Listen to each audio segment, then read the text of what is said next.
fucking loser. Like, that just teaches you. What I'm saying.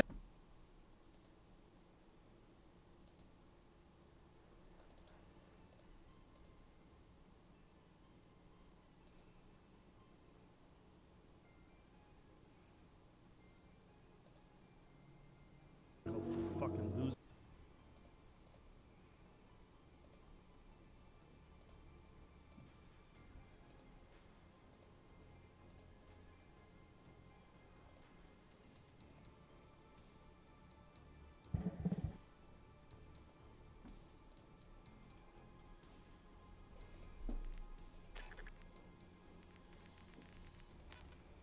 I am Willard Wyler, master of the macabre. For over 40 years, I directed the most terrifying, visceral, and bloody scenes ever committed to film. My contribution to horror is nothing short of genius. Before my retirement, people demanded to know my secret. How did I make it all look so real? If you really want to know how the sausage is made in a Willard Wyler picture, the recipe is simple.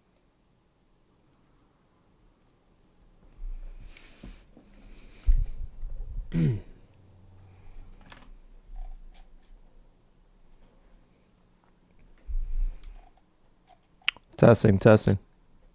Willard Wyler picture, the recipe is simple.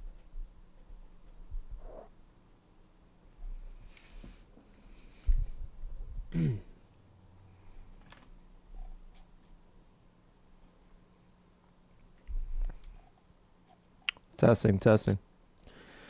Huge.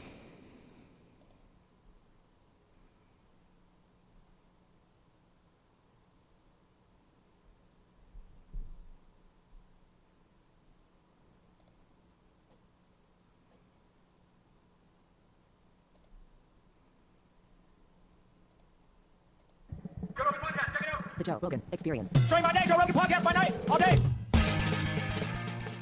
Hello, David. How are you? What's happening? Good to see you. Good to see you. How you been? Good to see you're still alive. You're not full of visible holes. Back on board. What are you up to, man?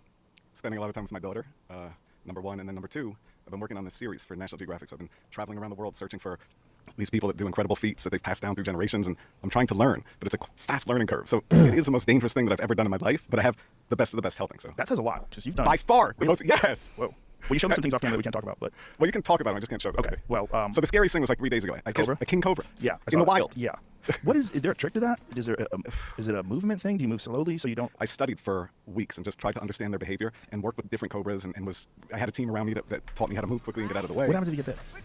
Well, they have enough venom to kill a full-grown elephant in 30 minutes. So we Is had that anti-venom. anti-venom? We had that there, but still. in my case, I don't trust that. And even if you get anti-venom, it's still a rough ride. You Yeah. live, right? Yeah. Is it But similar it was to... amazing. It was incredible. Is it Like, similar to rattlesnake venom? Because rattlesnake venom essentially It's a neuro- yeah, I mean, digests your body. Well, this one shuts everything down. So your heart, your lungs, everything just starts to... So were they like ready on standby with a needle? Well, they put it in a serum. You have to go to a hospital. Oh, we you have to hadn't- go to the hospital. Yeah. So you have to travel. But we had an ambulance right there, and How far's the hospital? it was 20 minutes away. Oh God! So In 20 minutes of Thailand. king. Oh God! So 20 minutes of king cobra venom. It was that can the kill an scariest and most intense thing I've ever done. Yeah. How many of these guys died doing this? Well, the snake, the two snakes we had, one of them killed its previous owner. Oh my god. And So they would it's kill the scary. snake after the previous No. owner? This guy died. So. Yeah, exactly. Right. That's right. Yeah. Yes. But it is kind of incredible because there's another guy named Chris Sweet who, well, that's his Instagram name, but he lives in Thailand with 90 venomous snakes, and he just lets them move through his legs. He was bitten twice on my birthday, and his heart stopped 2 times. But he lets them just While you move. were there? No, Oh. no, on April 4th, I mean. Oh, okay. Yeah, but he's so calm with them, and he studies their behavior, and he watches how they move, and then he gently takes them out. And there was one, we were outside, and the scariest thing wasn't trying to kiss it. Yeah, Oh my exactly. God. Yeah. And I think that's a snake called a spider. Yeah, so that's one that was slithering through my legs, and you have to keep your heart rate down. Because they sense, they have pheromones, they detect if you're nervous or uncomfortable. So anytime I would get like super tense, I'd walk away carefully. Oh, boy. Yeah, that's him. And that's a snake called a spider. It has You're a so name. good at finding everything. Wow. Oh, it's like you through the glass. Why is it trying to bite you through the glass, but won't try to bite you when you're right there? Well, there it's feeding. Oh, when it smells snake or food, it becomes aggressive. So you have to make sure you don't smell like any other snakes or anything. Or food. They eat snakes, the king cobras. They eat other snakes? Yeah, not king cobras, but other snakes. Yeah. Man. Do you ever second guess when you're about to do something like That's when I second guessed. I left, and then came back a few months later and did it again. I wouldn't go. I was boy. too afraid to go near it. What made you go back? I went to Cleveland and I trained with my friend Mike and my other friend Chris Gillette, who's Gator Boy Chris, who's amazing. And we slowly started to understand just a little bit of the behavior of king cobras. And then I went back to Indonesia and trained with Fitz, who's unbelievable with how he handles the cobras. And slowly I felt okay. But there was days I wouldn't even do anything. So luckily I had a week, which is still a really fast learning curve. Yeah. Normally I would train for something for a year, but with this show, I get like a few days and then I have to try to do it. Oh boy. So what strategies are you using to keep your heart rate low? Like if you feel yourself freaking out, how do you calm yourself down? I get out. You just get out. Yeah. Yeah. Just get out and regroup. Yeah. Yeah. David. But that's the last dangerous thing I'm gonna do like that. That's ever. it. Yeah, like that. Yeah. Well, I'm glad you're alive. And I feel like I did it in my show in Vegas. I was jumping from like the height of a 9-story building, landing in boxes, and I dislocated my shoulder, came down to my armpit. But in retrospect, I think I was lucky because that could have been really bad. It could have been the neck. It could have been something else. Oh yeah. So did you get surgery? no, I didn't get the surgery. What did they do? There was an orthopedic surgeons convention in Vegas at that time, so I had 5 orthopedic surgeons in the audience, and one was a shoulder specialist, and they all came on stage and he popped it right back in. So then I walked out to do the show, Joe, but my arm was all numb. It stayed numb for like 2 months, but I was going like this to see if I could get feeling back, and it fell back out. So I had to go back on stage. They popped it back in, and I did the whole show with one arm. God. Yeah, that's it. Yeah, that's a bad one. I think that's when I got injured. Yeah. And my friend Doug, who's with the hat right there, when I jumped, he knew that something was going to go wrong. He bent over and took a heavy breath because he knew that was the one. There's a gentleman named Yuri Prohaska. He was the UFC light heavyweight champion, and his shoulder dislocated during training. And his trainers tried to pop it back into place, and they were yanking on it, and they just destroyed his shoulder. They tore everything apart, just kind of pulling on it, and it ripped apart. The UFC doctor says the worst shoulder injury he'd ever seen. That's crazy. And he's fighting again next weekend. Got it repaired. He got surgery? Yep, got surgery. Vacated his title, and now he's back fighting for the title next weekend. Yeah, mine is still messed up. Really? Yeah. Like in what way? Well, I can't really work out or do anything the same How long way. ago? Maybe March. Did you get an MRI? Oh, many MRIs. What's the damage? No, it was really bad. I ripped in the it? ligaments. It was bad. It came down to here. Right. Why didn't they do surgery? I'm like afraid of surgery, I have to say. Like horrified of it. Why are you afraid of I don't know. surgery? You're not afraid of King Cobra's? Yeah, it's crazy, but I'm horrified of surgery. Why? I don't know. Yeah, you probably get surgery. What, like specifically, which ligaments? I have a lot of experience with this stuff. I have all the scans and the whole write-up of it, so I can show it to you. And so it's just very weak and it's not Well, stable. yeah, it just hurts. No, I can go over it. So I'm good like that. It's just hard to like Push things? Oh, no, I can still do it, but not like I used to. Have you ever gotten stem cells? No. You should get stem cell therapy on it. It could help a lot. I avoided surgery completely with stem cells. Really? Yeah, I had a full length located up there on my right shoulder, went away. The doctor said it was extraordinary. He went to look at it 6 months later, and the tear was completely gone. He said, this is insane. And this is just, yeah, they can do wild How did you stuff. rip your rotator cuff? Training, just jiu-jitsu. Like too hard? I don't know. But it was a slow, or it was a one-time? It was, jiu-jitsu's, it's very addictive, and a lot of times you get injured, and you're like, it's not go back in. And you go back in, and like, fucked up discs, and tweaked knee, and fucked up shoulder, and I know a lot of guys that have some pretty significant injuries, they just can't stop training, they just enjoy their life. Stem cells can help you a lot. Specifically, if you go out of the country, because they do some wild shit that they can't do in America because of the FDA. I have some good friends that run a clinic in Tijuana, still the CPI. A bunch of my friends have gone down there, a bunch of UFC fighters. I'd be so afraid though. Why? This episode is brought to you by 8 Sleep. The thing about sleeping on any old mattress is that there's no way to control the temperature. This episode is brought to you by Squarespace. I don't know. Why are you talking about being I afraid don't know. of that? Maybe because That's when I was ridiculous. young and my mother was sick and that whole thing. Well, this is what they can do with modern stem cells is pretty extraordinary. But unfortunately, the United States is very limited in what you can get away with here. Right. Yeah, they're constantly putting restrictions on it, unfortunately, for no reason. Yeah, it doesn't make any sense. There's no downsides. I feel like also just when I eat right and do everything perfectly, the inflammation all goes away. For sure. And then the pain goes away and it's much better. Yeah, for sure. Yeah, that's definitely a factor. Yeah, inflammation's huge. Yeah. And a lot of it does come from bad food. A lot of it comes from too much sugar, too much bread, pasta, that kind of shit, ice cream, all that shit. All that stuff is good. But yeah, afterwards I'll connect you with those people. Yeah, they can help you a lot, and it doesn't hurt. Oh, really? There's no downside? No, it's not gonna hurt you. No, you go there. What they'll do is they'll do IV stem cells. They'll do local stem cells into the area that's injured, and then they'll use hyperbaric chambers, which also accelerates the healing.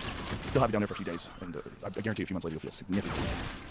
Wow. Yeah, that is all dependent upon what structural issues you have. Now, if you have something that's it was completely pretty severe. torn off the bone and it's not connected anymore, they can't help with I that. don't think it's that bad because I can already do this. Sometimes you can do that even though it's torn, because there are other ligaments that compensate. I know the muscles that compensate. And I still have a little bit of numbness down here. But Yeah, But probably it's really nerve crazy because I was numb all the way to here for like months. Yeah, generally that's nerve damage. It takes a long time for that stuff to recover. Nerve damage is rough. But I feel like I got off easy. Oh, yeah, I feel could like be that. Yeah, yes. sure. Right. So I feel like that was a good lesson. Yeah, don't do that. Well, not every night.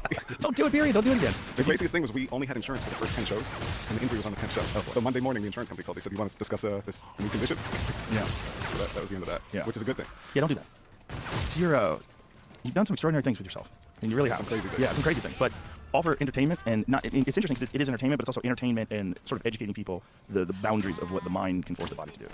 You know, like the one we did with your frozen ice. Yeah. Like that's basically just you Standing. and using breathing techniques and your mind to deal with that situation. How long was that for? I think it's 3 hours. Yeah, it's a long But time. my brain tweaked at 55 Can't hours. reload. Yeah. Well, you probably weren't sleeping, right? No, you can't. Right. So there's probably a lot of the brain tweaking is just from that. Yeah. Wouldn't you imagine? I think that plus the extreme Yeah. conditions. Extreme cold and lack of sleep, and you're standing up. Standing, and I had edema on my ankles. Oh, I can imagine. Yeah. How long did you recover from that? A while. Yeah. I couldn't even walk for a while. Okay. But I was lucky because it was a 68-degree November, so the air pumping through was 68 degrees. So it created that drip that's awful from the ice, but that helped significantly. Well, even just standing still for. Yeah, see how happy I am? Yeah, you look super happy. You're probably hallucinating. That does look like the beginning. That's hallucination right there. Yeah. That's where I'm hallucinating. What did you see? Everything. My mother was in the ice talking to me, Whoa. and my girlfriend was in the ice talking to me, and time moved completely different. It was crazy. Whoa. But kind of amazing at the same time. Wow. Yeah, but kind of horrific. The way I explained it was like having nightmares with my eyes open. I think your brain is doing anything it can to trick you to try to quit so you can go to sleep. Considering all the things you've done, you're in remarkably good condition. Time will tell. I mean, you're walking around, you're Right. talking, everything's fine. I mean, Hopefully you're right. Yeah. But I'm always pushing it. No, I'm always concerned about the effects. You know? Yeah, I would imagine. Yeah. Something to be concerned about. Yeah, because now that I have a daughter, I want to live long. You know? Sure. I want to live Yeah. till I'm 100. Right. It's possible if you don't get bit by cobra. So, then now is probably the best time ever to have that stop goal. already. Well, then you have the goal of living to 100. Modern science and medicine. Yeah, I believe it's possible. Yeah, it's for, people live to 100. But I think diet is everything. It's a lot of it. Yeah. Are you pretty diligent with your diet? Well, since the injury kind of gave me an excuse to not be, but I need to get serious. The injury gave you an excuse to not be? Yeah. How come? I don't know. I was like, fuck this. You know? That's funny. Yeah. No, I mean, it seems simple, but it is true that your body is essentially made out of what you consume. Yeah. It's the only thing that it has to For sure. regenerate. And Yep. it doesn't, people don't think of it that way. You think of your body as your body, but your body's constantly reproducing itself. Cells are constantly regenerating. Yep. And if you don't give your body good nutrients and real food, You suffer. You suffer. And that is the majority of Americans, unfortunately. Even my friend is running a marathon in a few days, and I said for the next couple of days, reduce any food that will give you inflammation and do extreme hydration. Because Yeah. the impact of that distance will pay its toll in the long run. Most certainly, especially if you're not conditioned for it. And I think really good endurance athletes like Kobe Bryant, Michael Jordan, LeBron James, Tom Brady, they all are very concerned with inflammation. Oh, yeah. So they don't have anything that will give them inflammation. And I think that allows you to continue much longer. Most certainly. Yeah. Yeah. Inflammation is one of the biggest problems that people have, particularly in this country because of the way we eat. I'm sure you've seen those photographs of people on the beach in like the 1960s versus people on the beach in 2023. No, You I know can imagine. Yeah, It's this versus we this. ballooned, Yeah. and it's because of the American diet. Yeah, it's sugar. It's sugar. And the process, the bad sugars. Yep. And even just the way they genetically modified fruit. Like if you look at watermelon from the Renaissance days, like a Renaissance painting of a watermelon, as opposed to a watermelon now, it doesn't even look like the same thing. Right. It yields such a high dose of sugar to become addictive. So you Yeah. and berries, everything. So that term genetically modified gets thrown around a lot. A lot of it is just selective breeding. Like they just sure. figure out a way to breeding's not the right word either. It's like they select for very specific traits. I mean that's why they made a tomato that can sit on a truck and drive across the country and not rot. But then you get it and it's flavorless and pale. Yeah. But it's durable. Wait, can you pull up a Renaissance painting of a watermelon? I just want you to see Yeah, it. I've never- And I I'm don't going think to show I've you ever side by seen side. a Renaissance painting of a watermelon. Yeah, how they were originally. Well, I'm sure you've seen like heirloom tomatoes. Have you seen heirloom tomatoes? Yeah. They look so. See? Whoa. And wait, the middle left one. Yeah, that one shows the see the difference? Wow. Yeah, they've done it with everything. That's wild. Yeah, it's all. I mean, it's a reason. I think even fruit. You would think fruit's so healthy, but then you get these berries when you go to Whole Foods, and they're like this big, and they're so juicy, and you eat the whole thing. But if you're in the wild getting blackberries, they're small, they're bitter. So yeah. That's extraordinary. So I think even the fruit and the things we think are healthy, we have to be careful. Yeah, it's definitely very different. But I don't necessarily think. I wonder like what is the difference in terms of the nutrient content, whether or not it's bad for you to eat modern watermelon. I would doubt it is. No, I think it's It fine. doesn't- I'm just saying it yields such a high dose of sugar. Right. Yeah. And Most sugar certainly. creates inflammation, Yeah, it certainly does. and cancer thrives on. Yeah. Yeah. I've noticed a giant difference cutting sugar out of my life. When I cut it out and just live very cleanly, eat very cleanly. Just massive difference in how your body feels. Especially things like the back. And Like your where you have brain. pain, that stuff goes away. Yeah. Yeah. And even how your brain feels. Everything. Right now, my brain is on a lag because I've been not eating properly. I would think of anybody taking care of themselves. Someone like you that Yeah, I need to. brutalizes yourself. But sometimes I go so extreme that I need like a break and go the other way. I know what you mean. Yeah, you get tired of it. That happens to a lot of fighters. They get done fighting and they just get fat. Yeah, because they're so extreme, so Yeah. focused, and all Yeah. of a sudden it's Yeah, I think little vacations from discipline are fine. But when I take a little vacation from discipline, I feel like shit. And then I'm like, what are you doing? And then I'm upset with myself, and then I go back to the way I used to eat, and I feel great. Yeah, but that's, what humans are supposed to eat. We're supposed to eat real food. And a giant percentage of our diet is processed bullshit. And that stuff is just, it tastes good, it tricks your body, because there's all sorts of salt and sugar in it. And, those high-calorie, high-carbohydrate foods are so easy to overconsume. Yeah. We had Elon and I had pizza the other night, and I just couldn't stop eating it. Jamie had to take it away from me. If you didn't take it away from me, I would eat that whole box. Yeah, once you start, you can't stop. stop. Yeah. I'm a And then the funny thing is, then you're still hungry an hour later. Yeah. Whereas when you eat foods with high nutrition, like broccoli or something, you're full. Well, especially protein. If you eat foods, protein has a very high satiety rate. So, like, if you eat steak, you don't eat so much steak. Or you could keep going eat one or some shit. Like, you ever see those places like restaurants where they give you a free meal, you eat a 17-ounce steak, people try to eat them, you have to eat it within 30 minutes or something crazy like that. But when you eat steak, like, at a certain level, you're done. Your body's like, that's enough. But if there's steak and then bread, the bread's right there with butter and it smells good, it's fresh. Or, ooh, give me some of that bread. Or there's a bowl of pasta, ooh, and there's some ice cream, ooh, you'll keep going. And that's where modern foods have kind of hijacked the human brain. Hijacked your reward system. It makes you crave these things that are ultimately detrimental to your health.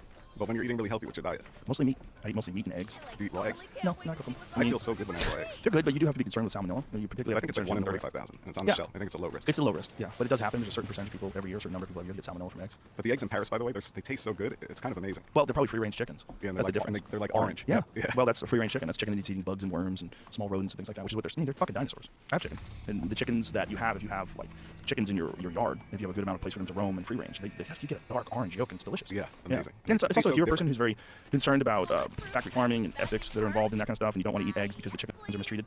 Chickens that you have yourself are basically pets that give you free karma-free food because they're not even scared of you. They wander around you and peck at the ground right near your feet. And they eat ticks too, Yeah, right? and they will produce food for you because they're not going to make chickens unless there's a rooster. Their eggs are never going to fertilize, so you're getting these beautiful, healthy eggs. Yeah, that's and amazing. no one loses. No. Yeah, it's a And they perfect taste cycle. so- and they're- yeah. yeah. So good for you. There's so many things you can get from eggs that you're just not going to get from a plant-based diet unless you're supplementing. You're just not going to get them. Do you take vitamins? Yeah, yeah. I take those liposol, the liquid ones, because you absorb them. Liposomal? Yeah, Yeah. those ones. But I was going to bring them and share them with people. I forgot. But Yeah, I take those. I also drink, what AG1 is, athletic greens. No. It's great. It's just very simple. You take a scoop of it, put it in some water, stir it up, and it's probiotics, mix. It's like 75 different vitamins and nutrients. It's very good. It tastes good, easy, so simple. Just stir it up. It's called AG1? AG1. It's very easy because it's a no-brainer. They sell little travel packs. Just open up a bottle of water, pour it in the bottle of water, shake it up, drink it. And it's all natural? All natural, yeah. It's all plant-based. Yeah, that I'll look into. It's great. And then, you really should supplement with vitamin D. Vitamin D and K2, they work well together, but all that stuff is one of the things that people are very deficient in. Yeah. The vitamin D in particular is a big one, particularly in cold climates. People don't go outside very much, you don't get exposure to the sun. The best way to get vitamin D is from the sun. Natural, yeah. Yeah, that's the best way. But most people do not get enough.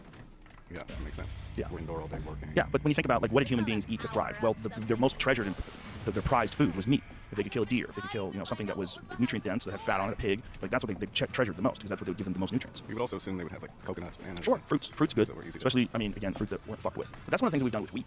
If you get wheat, and everybody talks about this, if you get wheat in Europe, you're getting this heirloom wheat. You're getting wheat that is really what it was originally. When they took wheat and changed it in America, what they've done is build a high dose, exactly. they destroyed it. Much more complex glutens in it, Yep. and it just gives you more inflammation. It's you harder to don't- digest. Yep. And you don't gain weight from those I know. non-modified seeds of 500 years ago. I or know. like You that. go to Europe and you eat their food. You look at them; they're not fat. No, It's and- crazy. Look yeah. at France. People eating bread in France. They eat Yeah. bread every day. They're not fat. Nope. In America, we're all balloons. Yeah.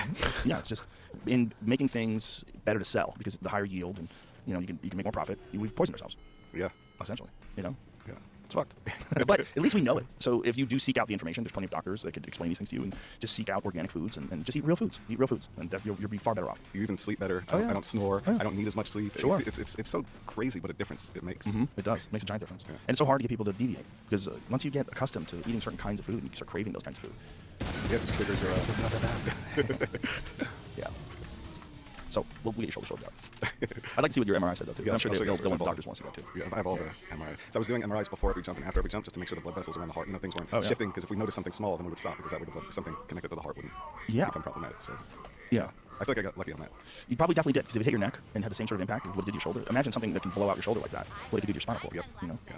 Very dangerous. You ever think you're gonna stop doing this kind of crazy shit? I think so. Really? Yeah, I think I'll eventually just move towards magic only. You're really good at magic too. That's what's so confusing to me. Your card tricks are fucking bizarre. Like when you did a bunch of card tricks for us off air. You did them for my kids. You did them for the security guys at the old studio in LA. And Jamie is like really good at watching that kind of stuff.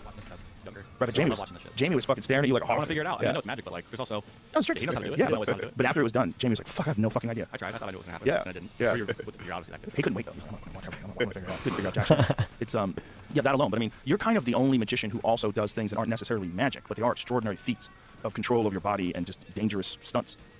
AG1 has been helping me feel healthy for years, and if you've been listening to this podcast at all, you've probably heard. This episode is brought to you.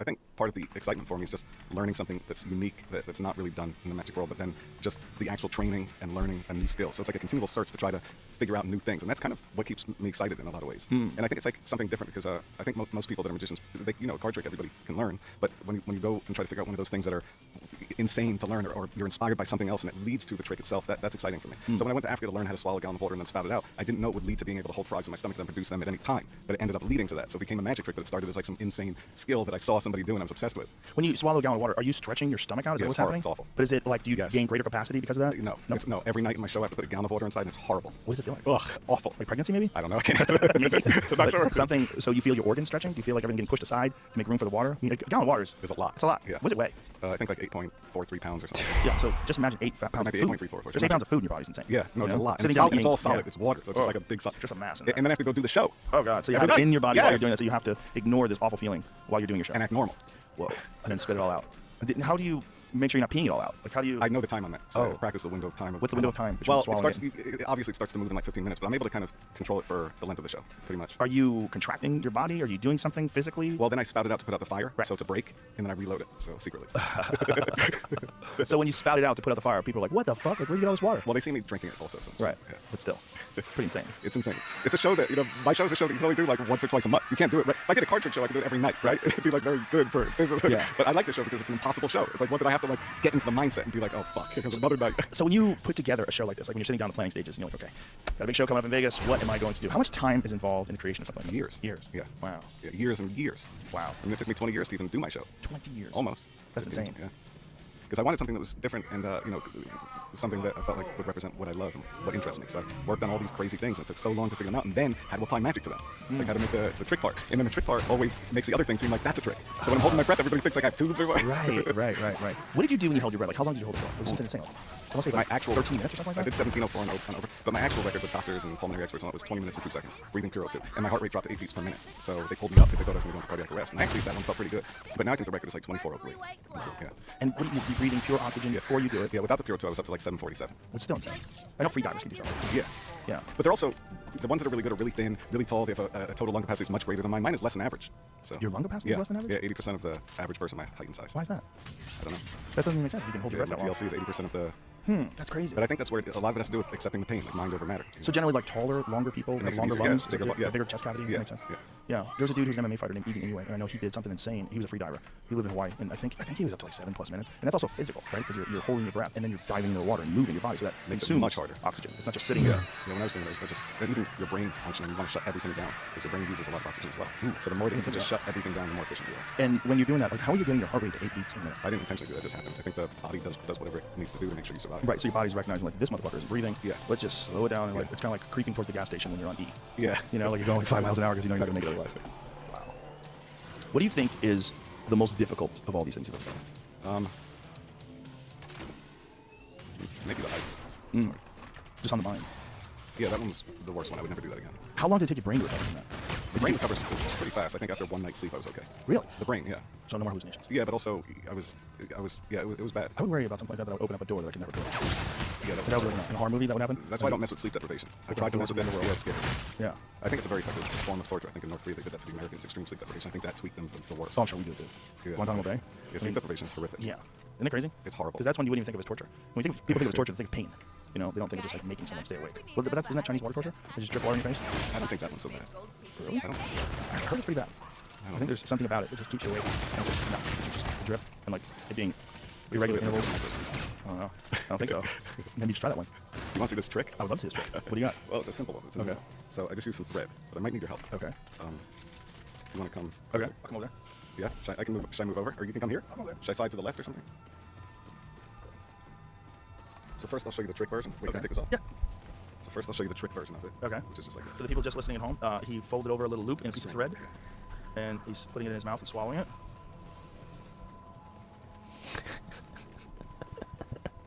He's chewing on the thread. Now he's drinking water. Yeah, I think it's here. So this is a trick version. So you can get so you can pull. You want to just pull it? Pull the thread. So you have a thread that you yeah, stuck pull in. it. See? So that's the trick version. That's a thread that he just had embedded in his skin. But hold on, here's a different version. Actually, let's do it. Instead, I'll do it this way, so you can see what's Okay. actually happening. Wait, yeah, we grab here. Pull under your chin. Yeah, Okay, so now he's got a thread coming out from under his chin. Pull it up a little. Okay. Pull it down. It's through his mouth and through the bottom of his mouth and out his chin. And pull. Want to pull it out? Yeah. Okay. So that's something that I learned in India. So you just essentially use a needle and shove it through the bottom of your jaw, and people think it's coming out of your mouth. Yeah. It's pretty good though. It is pretty good. Let me go to the other side. So it's there's a book called Swami Mantra. And how are you getting it into your chest? Well, first I'll tell you, there's a book called Swami Mantra, which is a collection of pamphlets of secrets of what the fakirs were doing in India. So there was a trick that I saw a magician do when I was a kid, and he ate a thread and he pulled it out of his stomach. And I was with a bunch of amazing magicians, and we were all blown away and in shock. But I cornered the guy and convinced him to teach me the secret. So then I started playing with it, and then just now when I was in India meeting street magicians and finding all these performers, I went to a festival, and they do all these extreme things I have never seen before. Like they push the ice pick skewer type thing through their neck, and so I suddenly had an idea, and I was like, wait, maybe there's a way. And then, Yeah, and then it becomes a magic trick. But you're seeing the early phase of it. Okay. Yeah. Sometimes I get nervous that obviously anything could go wrong. You could, Yeah, start squirting blood. like it happened last time. Yeah. Well, I promise you there was going to be no blood. Thank you. Yeah, when last time we poked the ice pick through your arm, we hit a nerve, right? We had to back it out. do it Oh, again. yeah, And it was not bleeding good. internally. Yeah, it bubbled up. Yeah, Yeah, not good. Yeah. That's not what I wanted to happen. I was traumatized afterwards. I was like, oh, I'm fucked. You just so is that just a luck thing? Like you miss, or you just don't know exactly where to push it through? No, what happened was normally, I think I go in from this side and out, but because you were sitting here and I wanted you to push it, I think we went in the opposite direction. Oh. And I think that's what went wrong. Oh, so you know where to do it normally? No, there's a lot of space to do it. So there's but from the other side, I don't really know. And for some reason, I thought it would be okay. Jesus. Well, how long did that one take to heal up from?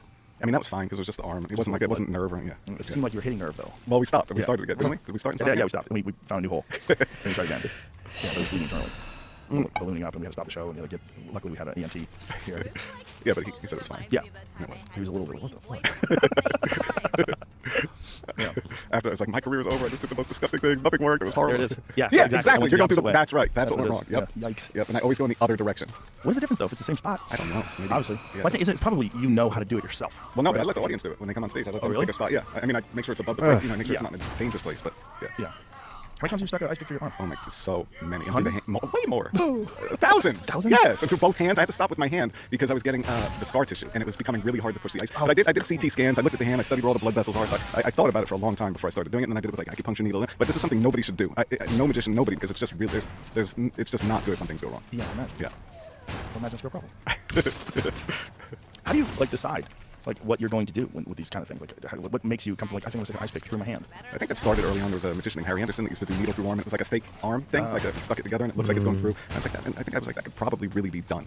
So I think it began with that, and then I heard about a kid that could take a bicycle spoke and put it through, and then I started thinking, well, if you could do that as a trick but have no blood, then it's kind of amazing. And what I didn't realize was basically your blood coagulates when you, so based on time. So if you push this through, again, I don't want to give anybody lessons on how this stuff is not good to do at all, but with time, I think when you pull it out, you just don't bleed, unless you go through the wrong side and hit something. But Yeah. But I like those things that just seem impossible, but there's an actual science to it. Who was the guy who would take thin swords and shove it through his lungs? Yeah, Mir and Dial. I have not done that. I'm never going to do that. Yeah, He no. died doing that, didn't he? No. So what happened? Well, normally he would have a rapier pushed through by a doctor, and he would jog with these rapiers through his body, through his lungs, right through the middle. And I think what happened was he became very overconfident and thought he could do anything. He swallowed a needle, like an ice pick size needle. He swallowed it and thought he was going to like push it through. And when he went to sleep, it was still inside of him, and it ruptured his heart, and then he bled out. Oh God. Yeah. Yeah, I think he started to get so cocky with what his body could do again. So this is the guy. Yeah. Yeah. Now, how does one do that? I mean, if he's got They said he had tuberculosis, and so the way his body recovered it doesn't. Nobody really knows. But I know scientists and doctors, they all thought it wasn't real. They thought it was a trick. So it took forever for them to even think it was real. Sideways. Oh, that's right. I forgot this one. So he's going through his fucking intestines. Yeah, he was a human. And that's a doctor? Boy, that doctor. What about do no harm, fella? That is so insane. So he's got I mean, it's insane bandages that over he his could forearms, control so he it. can go through his arms as well. Is that why he has bandages? I don't know. But it's insane that he could control it because, you know, obviously when people get stabbed, Now he's they going to do an couldn't- X-ray? Is that what he's doing? And look at the holes in Oh, his he's got back. holes all through him. Oh, God, dude. Yeah, it's crazy. That guy's got so many holes in Yeah, him. it's crazy. The doctors have to examine it. And that's a thick rapier, by the way. Yeah, and then they eat. Like the water comes out. Oh. Yeah, don't do that one. Never. Yeah, there's real danger in a lot of the shit you do. Well, but I don't just go randomly do things. I start carefully, methodically, slow. I have not magicians surrounding me. I have doctors, and I have, you know, people that are the best in the world that do these things. And there's a slow learning curve. You just never see it.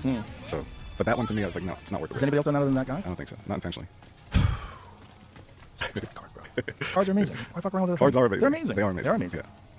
Sleight of hand. Yeah. Skills. Yeah. What's the dexterity, the fine motor skills of your fingers? It's so impressive. But it makes sense. Like, my left hand is so dumb in comparison to my right hand. Like, if I try to write things with my right hand or try to tie my shoes left-handed, I can learn to tie your shoes with both fingers. But doing things... One hand is better, yeah. Doing things is difficult. Like, with your left hand, your brain somehow or another doesn't have a really good relationship with your left hand. Yeah, but as a magician, you change that because you have to work with both Right. hands equally. So you definitely rewire the way your fingers move and the way your pinky moves, and you learn to do movements that are not natural. Well, I learned that from boxing, because when I first started boxing, I'm right-handed, and my right hand was so much better than my left hand. But then after boxing for a few years, my left hand was much better because I used the jab much more than I used the right hand, and my left bicep became larger than my right bicep, like pretty significantly. Wow. Yeah. And Roy Jones Jr. is the best example of that. Roy Jones Jr. when he flexes, like he was in the studio and he flexes, his left bicep's like twice the size of his right bicep, because they used to call him Captain Hook, because he was so fast and so extraordinarily talented that he would throw a left hook the way most people throw a jab, just like leap in with this insane fast left hook, and his left bicep was enormous. Look at the size difference.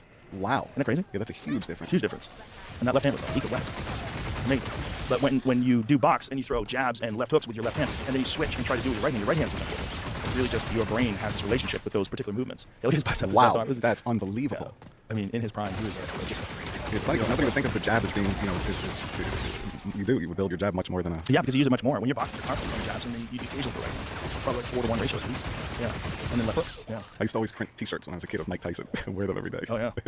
Yeah, he looks like to me the scariest guy to ever get up against. He's so scary that when he was in my studio, we had a desk. So Mike Tyson, the first time he came to the studio, Mike was not fighting. He was completely retired. He said he wouldn't train because he didn't want to reignite his ego. And then the second time he was in the studio, he had decided to take a fight with Roy Jones Jr. And so he was in his 50s and started training again and got fucking insanely dedicated. And the way he described, he said the gods of war reignited his ego and brought him back to do combat again. And he was so terrifying that when he was sitting across from me, he was so different between the first podcast and the second podcast. I decided to make the table wider. I was going to make a more narrow table, so I was closer to the people. But I was like, his energy when I was closer, it was so like confusing. Man, he is unbelievable. Yeah, that's number 2. That's when he was back. Yeah, he's my favorite that ever lived. Oh my god, when he was prime, late 80s, he was fucking forced. He'd walk out with the black shorts. He And has just no the way socks. he would look. Oh man, Just look right through people. Yeah, he's the scariest heavyweight of all time. He was Yeah. amazing. Yeah. Did you see the Francis Ngannou Tyson Fury fight? Francis Ngannou, who's the UFC heavyweight champion, he vacated the throne and had a boxing match with Tyson Fury, who's the lineal heavyweight champion. Dropped him in the 3rd round and won on one judge's scorecard and lost on the other 2. So he lost a majority decision in his first ever boxing match against arguably the best heavyweight boxer. Wow. Absolutely alive, but maybe of all time. You know, it was pretty, and I thought he won the decision. A lot of people thought he won the decision. It's a very close fight. I mean, you can maybe say that Tyson Fury, I mean, you could kind of see an argument that he maybe could have won. I don't think so, though. When it comes to damage, I watched it 3 times. And in my mind, he won the fight. And I think that's one of the most extraordinary accomplishments in combat sports history. A guy who's had 0 boxing matches, who is an MMA champion, goes and fights a guy who is one of the greatest boxers that's ever lived. I mean, Tyson Fury is phenomenal. Now, whether Tyson Fury took it seriously, whether he was overconfident, who knows? I mean, he literally said to him, time to go to school. I'm taking you to school at the beginning of the fight. And then when Tyson Fury said that? Yeah, and then when Francis dropped him in the 3rd round after the fight, Francis was like, you are a shitty professor. And Francis is a real freak. I mean, Francis is 6'5", a natural 272 pounds, and built like a Greek god. Did I see that? Yeah. See if you get the photo of Francis standing over Tyson Fury after he dropped him. Because, I mean, he really rocked him. And, by the way, they gave him, I'll send you this, Jamie, they checked the amount of time that it took for him to get up, 23 seconds. So that's after he dropped him. Look how big Francis is. I mean, he's just an extraordinary specimen. And, you know, didn't even start combat sports. He was 25 years old. Where is he from? Cameroon. I mean, I had on the podcast, his story is so insane, it is like something from a movie. He was working in the sand mines when he was 10 years old and developed this incredible strength up in digging sand. Wow. And when he was a man, decided that he had to leave his village and he wanted to be a professional boxer and wanted to go to Europe. So he walked and made his way to Morocco, like hitched rides, all different things, made his way to Morocco, and then 7 times traveled on rafts to Europe and got arrested and sent back. And when they would send him back, they would drop him off in the Sahara Desert. That's how they would do to people who are trying to make their way to Europe. And 7 times he made his way from the Sahara Desert back to Morocco, back to the raft, and one day finally made his way all the way across, was arrested, was in jail in Spain for I think 3 or 4 months, and then was homeless in France for a year. Found a gym, started training, and they told him to train in MMA. And so he starts training because he wanted to be a boxer, but they're like, you really should be an MMA champion. MMA is a more popular sport now. So he starts training in MMA. 4 years later, he's the UFC heavyweight champion. I mean, that's insane. And the guy he knocks out. And it's obviously, it's not just his natural strength, it's also his willpower. And it's everything. It's intelligence. So there's where he drops him. So now he drops him. So look at the count. 1, 2, 3, 4, 5. He's up. 6, 7, 8. So he made it up to the count of 10. And he's obviously clearly rocked. Takes a big deep breath. But look, it's 12 seconds, 13, 14. The guy's still counting. 7, 8. This is a bullshit count. And the referee's still giving him an 8 count. And it's 22 seconds before they re-engage. And the way he hits him is just this clubbing left hook. It's not even like full power from Francis. I mean, he didn't really totally like Francis is dancing in front of him. It comes out of nowhere, though. Yeah, and then battered him again in the 8th round. And somehow or another, they gave Tyson Fury the 8th round on at least one judge's scorecard, which is fucking insane. Might have 2 judges. Boxing's a dirty business. It's a dirty sport. I mean, there's always one judge that's in the bag, it seems. Right. At the very least, if they're not absolutely paid off, at the very least, they're deeply indebted to the promoters, and there is some sort of agenda to have this person who's either the most marketable or the one who most is writing on. I mean, I don't think he's going to have a rematch. He didn't talk about a rematch. Didn't say he wanted a rematch, and Francis wants a rematch for sure. Francis thinks he won the fight. It's interesting. After the fight, when people immediately afterwards, most people were saying that Francis won. After watching it carefully, some people said that there could be an argument that Tyson Fury may have outpointed him. In my mind, Francis landed by far the harder shots, by far did more damage. And even though there's this thing that happens when you see an underdog outperform the expectations, which certainly happened, I think he was a 14-1 underdog. By the end of the fight, the online betting odds had Francis favored to win, which is crazy. And then many people, including myself, felt like he did enough to win the decision. I felt he won by at least 1 round. And who's that promoter? Oh, gosh. The guy who promotes Anthony Joshua, Eddie Hearn. He gave Francis 2 rounds. He said Francis beat him by 2 rounds. It's just an extraordinary accomplishment. Even losing a majority decision to Tyson Fury is insane. Because the only time this ever happened before where an MMA champion fought a boxer was when Conor McGregor fought Floyd Mayweather. But Conor McGregor fought Floyd Mayweather when Floyd Mayweather was at the tail end of his career. It was the last bout that Floyd had. And Floyd just kind of like wore him out, outboxed him, and stopped him from the fight.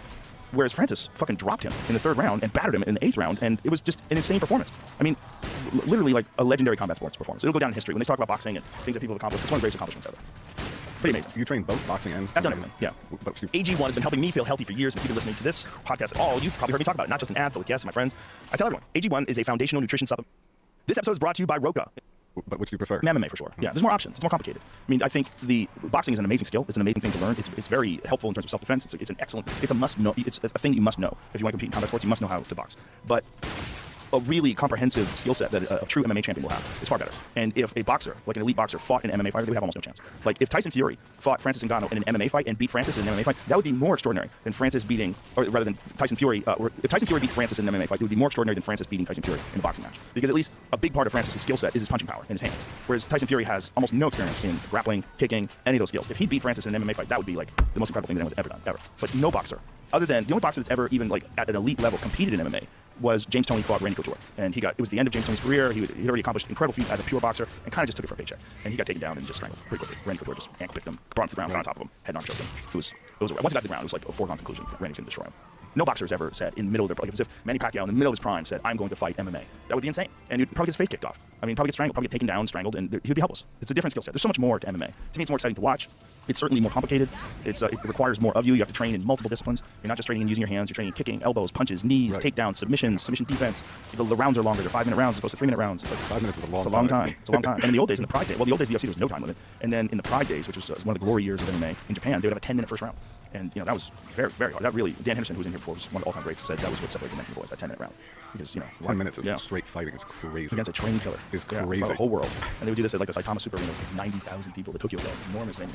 Yeah. Just the endurance training that goes into Oh, that. insane. It's like nothing else. Like nothing else. Like, not that boxing is not insanely difficult on your endurance as well, especially at a very elite level. It's, I mean, next to wrestling, which is probably one of the most difficult things, it's about as hard a combat sport it exists. But MMA is the top. That's the top. If the MMA champion is widely regarded by almost anyone who's an expert as being the best man alive. That's whatever weight class it is, the MMA champion, for the most part, is going to dominate someone who is just a boxer. Right. For the most part. You know, but, you know, you've got some guys like Mike Tyson. If someone taught Mike Tyson kicking defense and how to take people down, good fucking luck. Good fucking luck. And that guy's coming at you throwing punches. It's just a different thing. Yeah, it was the most exciting thing ever when he had a fight coming up. He was so fast. He was so fast for heavyweight. He was so good. Even for Francis, I mean, Francis hits so hard, but it's different. Mike was so fast. The combinations would just come like lightning, and he would be shifting side to side, he'd be standing in front of you, throw a hook, and all of a sudden he'd off to the right, and he would right hook you to the body and hit you with an uppercut, and he would shift to the left. And, oh my God, he was And everybody would just go down. Oh man, yeah. Yeah, I cried when the Buster Douglas thing happened. No, I'm serious. I did. Did you really? Yes, of course. He was the icon of our generation. I mean, he reignited people's interest in heavyweight boxing because at the time Larry Holmes retired, and there was no real compelling heavyweight on the scene. And then Tyson came along, you know. But I remember Buster Douglas's mom had just died, and I paid attention. And I also remember reading he was out like eating burgers and things before. I was like, That Tyson was? Yeah, like he would be out Yeah. like right before the fight. So I think all those things played in and just.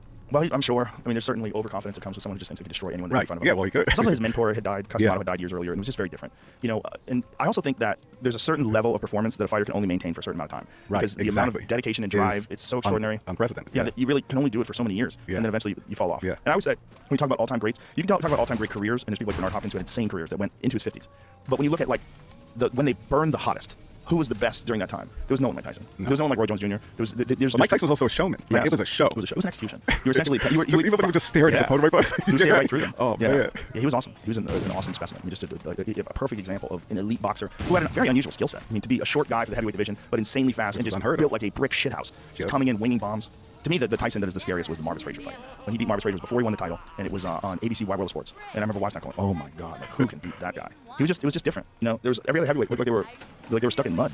They looked so slow in comparison to him. And the music when he would walk out was just like noise. It sounded like the clanging of Yeah. steel, and it was like. Did you ever see the documentary where he describes his mindset from the locker room up into the time he gets into the ring? No. It's amazing because he talks about being afraid, like in the locker room, but then Really? by the time he gets into the ring, he's unstoppable. He says, "I'm a god." See if you can find that because Wow. it's so scary. It's so extraordinary because he would describe. Question: walking into the ring, you ever get scared? To death. Really? Yeah. You never look scared? Well, that's the whole thing. Boxing's like acting. You always project what you don't feel on someone else. As I got older, I found out they're more scared of me than I am of them. 100%. You know? So once I found that out, I wouldn't stop training. No, that's not the one. It's a scene from his documentary where he talks about it, and he said, you know, he just talks about like what was going through his mind in the locker room, all the fears and all the worries and all the different And the things. ring with them. Yeah. As soon as I come into the ring, I'm gloved. No, stop it. That's not true. While I'm in the dressing room, 5 minutes before I come out, my gloves are laced up. I'm breaking my gloves down. I'm pushing the lever in the back of my glove, breaking the middle of the glove, so my knuckle pierced through the leather. I feel my knuckle piercing against the tight leather gloves on the last boxing glove. When I come out, I have supreme confidence. I'm scared to death. I'm totally afraid. I'm afraid of everything. I'm afraid of losing. I'm afraid of being humiliated. But I'm totally confident. The closer I get to the ring, the more confidence I get. The closer, the more confidence I get. The closer, the more confidence I get. All during my training, I've been afraid of this man. I thought this man might be capable of beating me. I've dreamed of him beating me. But I always stayed afraid of him. But the closer I get to the ring, I'm more confident. Once I'm in the ring, I'm a god. No one can beat me. I walk around the ring, but I never take my eyes off my opponent. I keep my eyes on him, even if he's ready and pumping. He can't wait to get his hands on me as well. I keep my eyes on him. I keep my eyes on him. I keep my eyes on him. Then once I see a chink in his arm, boom, and one of his eyes may move, and then I know I have him. Then when he comes to the center of the ring, he still looks at me with his piercing look, and as if he's not afraid. But he already made that mistake when he looked down for that 1/10 of a second. I know I had him. He'll fight hard for the first 2 or 3 rounds, but I know I already broke his spirit. During the fight, I'm supremely confident. I'm moving my head, throwing punches. I'm making a miss and I'm countering. I'm hitting him to the body. I'm punching real hard. And I'm punching and I know he's not able to take my punches. 1, 2, 3 punches, throwing him punches and bunches. He goes down, he's out. I'm victorious. And the power. Great fight I've lived. The speed was just insane. The speed of Amazing. those combinations. He's like literally like a lightweight or a middleweight, but he's 225 pounds of fury. I hate to break up this part, but I have to be so bad. So let's take a little break. We'll be right back. I have had legitimate psychedelic states from meditation and from yoga, and the big one for me is the sensory deprivation tank. I've had them.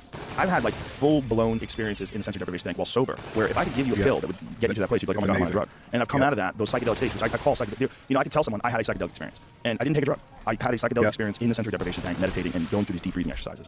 It's not a psychedelic experience like mushrooms or like dimethyltryptamine or No, it's like you other connect to full-blown- something that's more beautiful and spiritual and a heightened sense of awareness. very heightened sense of awareness, but also a completely altered state of consciousness that I don't think you would ever imagine is available to you just naturally. But what I've had in these psychedelic experiences naturally is nothing compared to what these Kundalini masters have.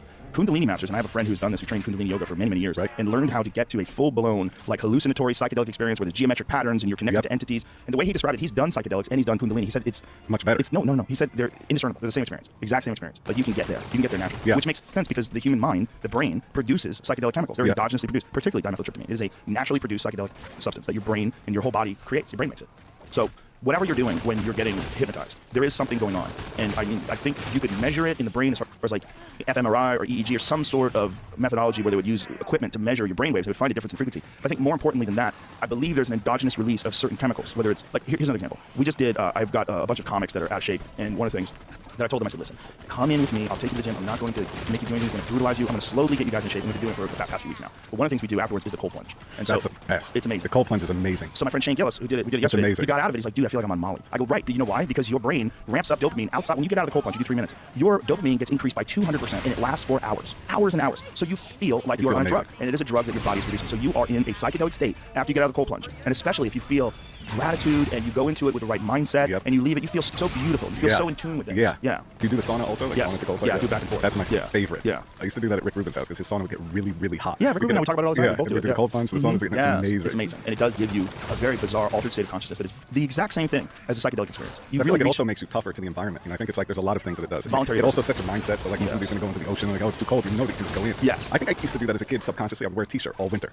And I would like, you know, when we moved to Jersey, we'd walk a mile and a half or whatever it was in a freezing cold winter night. And there was a kid, my friend Matt, that used to always wear a t-shirt in the winter. And I thought that was so cool. Everybody else didn't really pay attention. But I would just start wearing t-shirts all winter. And, I think that's, in a weird way, the beginning of like me understanding that you could fight the cold with your mind. Yes. And then when we went into the movie theater, you were perfect. And you felt great. Yeah. Yeah, when you're no longer cold, your body's like... And I would never get sick, by the way. I'd never get sick.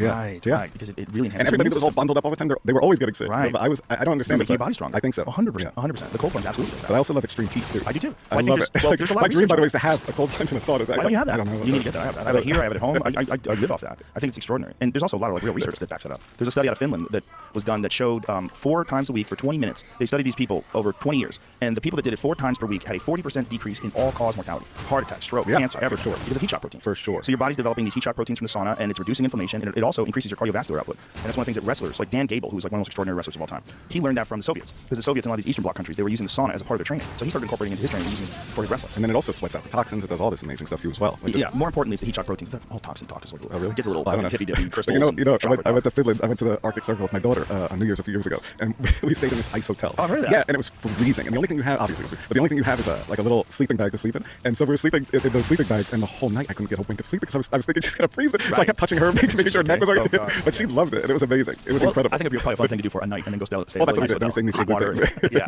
Did you see the Northern Lights when you were up there? The Aurora Borealis, yeah, amazing. I want to do that. No, you've never seen that? No, I've never seen In that. Iceland, it's amazing. I heard it's insane. Amazing. It's all green, right? Oh, you'll cry. Yeah, it's fucking amazing. Yeah, we've talked about doing that for one of our family trips. Go and see the Northern Lights. You have to go do that. Yeah, I do. Yeah. There it is. Yeah. Wow, that's crazy. Is that the ice hotel? Well, no, that's all. Pretty much, man. No, but that one was amazing. Wow, look at I think that. it's one of those down there with the sculptures in it. Yeah. Pretty dope.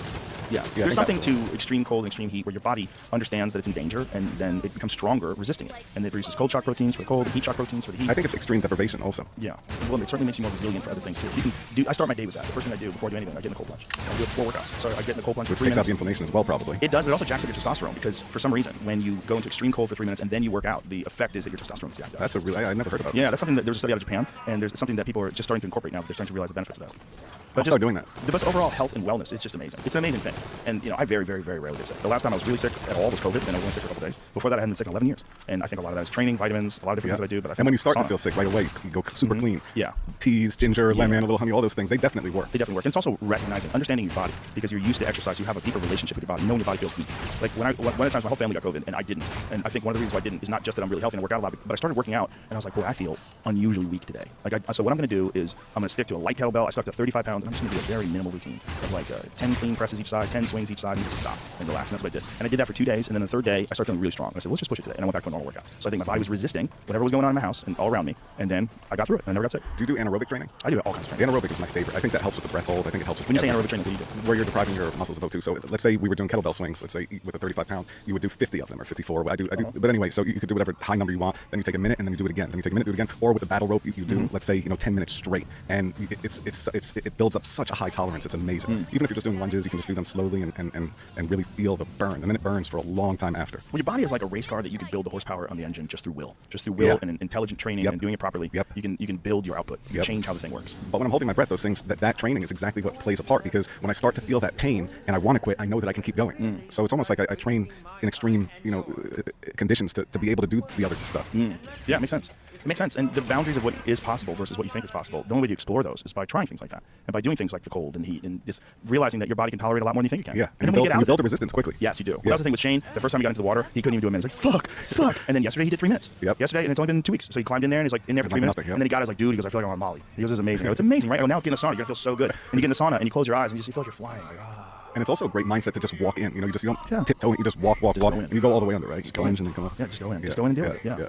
I can just go in and have a normal conversation with people. Yeah. Yeah. But the first time I did it, I couldn't do a minute and a half. I think I did like a minute and 24 seconds. I was like, oh, Jesus, fuck. And then the second time I did it longer. And I think the third time I did 4 minutes, and then the fourth time I did it, I did 20 minutes, 21 minutes, something like that. What's the temperature? What, like 33 40? degrees. 33? Yeah, that was rough. How do you get it to be 33? I have what's called a Morosco cold forge, and it's really cold. It's just above All right, freezing. so Like, I have to come back at one point. I crack the ice with a kettlebell to get into it sometimes. Wow. But there's a video of me pushing aside the ice where I climb into it. It's on my Instagram. You can see what it looks like. There's just like giant floating chunks of ice in this fucker.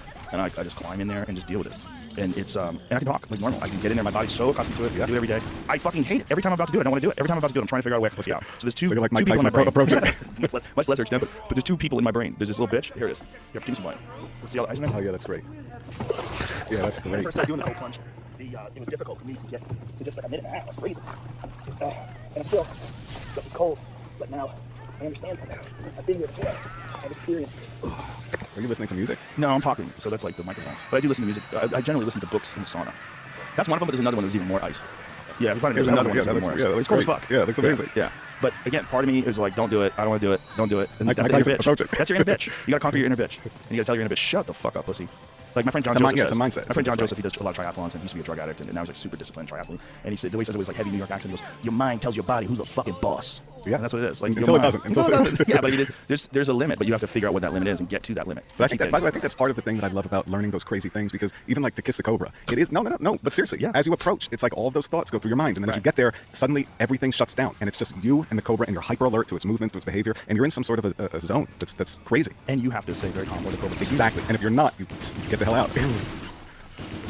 But I mean, that's one of the things that people enjoy about watching your performances is that everyone knows physical limitations, and everyone knows that every human being has this inherent desire to avoid discomfort. And the fact that you seek it, and you don't just seek it, but you're doing it like in the cold for that frozen block of ice for 60 plus hours. It's fucking insane. And that's like, is he still doing it? Like people tune in the next day. Well, how many days has he been in that fucking block of ice? What's the trick? There's no trick. The trick is the mind controlling the body. Well, you decide even with the series that we're doing, I have a team I've imagined is helping me put this together. So I have a team for the first time. And they said, oh, we're going to find this, we're going to do that, we're going to skydive off a balloon, all these. I said, no, find me things that when I hear them, I'm going to be very uncomfortable hearing to even think about doing. Find me those things that when I hear them, I want to run away. That's what I want. So it's like, we're going to cover you with 250,000 bees, you're going to do this, you're going to put on fire, you're going to scorpions, so a lot of things that you did, we did on Fear Factor.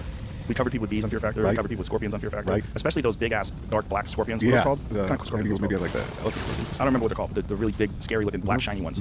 Yeah, and people got lit up by those things too. And they get stung, Yeah, too. It's like a bee sting. I think it's like 20 bee stings. Is it like 20? I think so. Whatever it is. I was stung by the Is it an emperor scorpion? Yeah, exactly. That's right. Yeah. Those are I terrifying. was stung by the first scorpion, the first one, and you have to stay perfectly still and perfectly calm. And unlike a bee, they don't die. But They with, keep stinging you. but with the bees, it really was incredible to be, we put the queen in the lock around the neck and then they all swarm wow. you. And when they're all vibrating around your body, it is one of those feelings. It is pure magic, unlike anything you've ever experienced. Wow.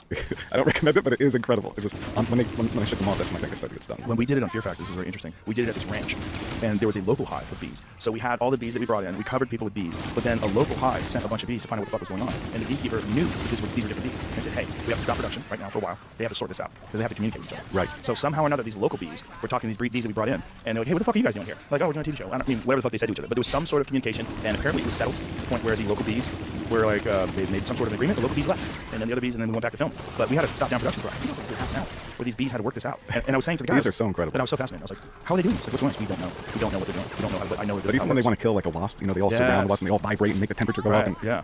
They're incredible. Right, and how do they know? How do they know to do that? Yeah. How do they know?